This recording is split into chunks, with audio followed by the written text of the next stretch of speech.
आप लोगों ने देखा होगा कि भारत के विधि मंत्री किरण रिजिजू जो हैं वो बार बार बोल रहे हैं कि जुडिशरी की जो जजेस की अपॉइंटमेंट होती है उसमें सरकार की सहभागिता होना जरूरी है। दोस्तों, मेरा नाम इंद्र विजय है और मैं आज बात करने वाला हूं हाई कोर्ट और सुप्रीम कोर्ट में जजेस की नियुक्ति पर। तो आपने देखा होगा कि वर्तमान में जो भारत के विधि मंत्री हैं वो बार बार ये बात बोल रहे हैं कि जजेस की अपॉइंटमेंट जो है सुप्रीम कोर्ट और हाई कोर्ट में, इसमें सरकार की सहभागिता भी होना जरूरी है। तो मुझे तो समझ में नहीं आता कि भाई ये विधि मंत्री हैं, इन्होंने कॉन्स्टिट्यूशन कभी देखा है कि नहीं देखा है, पढ़ा है कि नहीं पढ़ा है।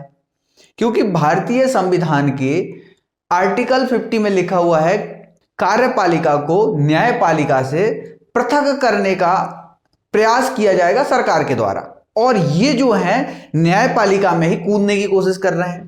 इसके पहले भी सरकार प्रयास कर चुकी है 2014 में एक 99वां संविधान संशोधन अधिनियम लाकर, और उस समय जो है जजेस की अपॉइंटमेंट कमेटी बनाई गई थी जिसके द्वारा जजेस की अपॉइंटमेंट होनी थी और उसमें सरकार का प्रतिनिधित्व था। उस समय सुप्रीम कोर्ट में जो जजेस थे उन्होंने 99वें संविधान संशोधन को अनकॉन्स्टिट्यूशनल डिक्लेयर कर दिया। उस समय भी सरकार को मुंह की खानी पड़ी थी, और वर्तमान में फिर से अभी जो नया मुद्दा आया है जिस पे ये विधि मंत्री जी जो बार बार कमेंट कर रहे हैं वो ये है कि 13 दिसंबर 2022 को जजेस के अपॉइंटमेंट के संबंध में कॉलेजियम ने जो है एक अनुशंसा भेजी थी सरकार के पास, और सरकार उस पर कोई भी प्रतिक्रिया नहीं दे रही थी।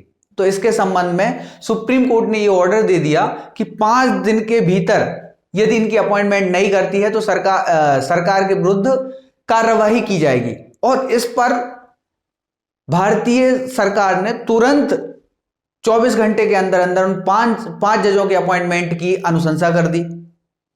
और इसी पर जो है ये विधि मंत्री जी जो हैं वो भड़क गए कि कोई किसी को आदेश नहीं दे सकता है। तो बिल्कुल सुप्रीम कोर्ट को आदेश देने की शक्ति है, और इसी को ही जुडिशियल एक्टिविज्म बोलते हैं।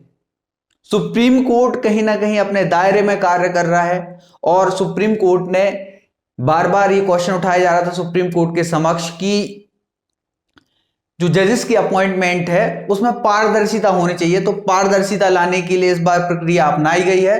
साथ ही साथ आपने देखा होगा कि पहले कॉलेजियम जो हुआ करता था, चीफ जस्टिस के साथ 4 वरिष्ठतम न्यायाधीश हुआ करते थे सुप्रीम कोर्ट के, पर अब इन्होंने कॉलेजियम को भी बढ़ा दिया है। अब वर्तमान में 1 चीफ जस्टिस और 5 वरिष्ठतम सुप्रीम कोर्ट के जज, मतलब 6 लोगों से मिलकर कॉलेजियम बनने लगा है। और हाँ, ये नहीं बोला जा सकता है कि सुप्रीम कोर्ट और हाई कोर्ट में जज की अपॉइंटमेंट पूर्ण रूप से सही है, उसमें भी कहीं ना कहीं संशोधन की जरूरत है, उसमें भी कहीं ना कहीं इंप्रूवमेंट की जरूरत है, और सुप्रीम कोर्ट कर रहा है। पर सरकार का हस्तक्षेप हो जाने से सरकार के अगेंस्ट कोई डिसीजन आएगा ही नहीं। इससे न्यायपालिका की जो मेन चीज है निष्पक्षता, वह प्रभावित हो जाएगी। इसीलिए जुडिशरी जो है सरकार के हस्तक्षेप को बर्दाश्त नहीं कर रही है अपॉइंटमेंट के संबंध में। चलिए, आप लोग जुड़े रहिए विधान लॉ क्लासेस से, ऐसी और जानकारी मैं लाता रहूंगा। Thank you.